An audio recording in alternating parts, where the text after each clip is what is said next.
அனைவருக்கும் வணக்கம். என்னுடைய கவிதை சேனல் பிடித்திருந்தால் சப்ஸ்கிரைப் செய்து கொள்ளவும், மறக்காமல் பெல் பட்டனை அழுத்தவும். இன்றைய தலைப்பு பாரதி. எட்டயபுரத்து மண் மசக்கையாய் இருக்கும்போது மாங்காய் தின்னவில்லை, மாறாக தமிழை தின்றிருக்கிறது. எட்டயபுரத்து மண் மசக்கையாய் இருக்கும்போது மாங்காய் தின்னவில்லை, மாறாக தமிழை தின்றிருக்கிறது. ஆங்கிலேயனை அகிம்சை கொண்டு விரட்டியவர் காந்தி, தன் தமிழை கொண்டு துரத்தியவர் பாரதி. கம்பன் இளங்கோவிடம் பட்டு சேலை கட்டிக்கொண்ட தமிழ் பாரதியிடம் புதுக்கவிதை எனும் பாவாடை தாவணி போட்டுக்கொண்டது. கம்பன் இளங்கோவிடம் பட்டு சேலை கட்டிக்கொண்ட தமிழ் பாரதியிடம் புதுக்கவிதை எனும் பாவாடை தாவணி போட்டுக்கொண்டது.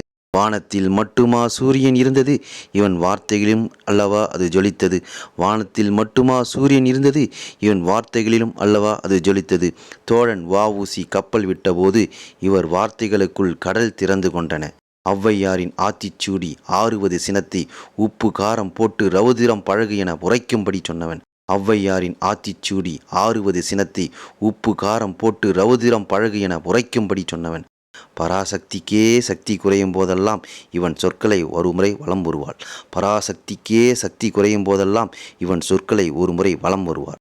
எத்தனை கவிதை எழுதினாலும் செல்லம்மாள் வந்த பிறகே அவன் மகா கவியானான்.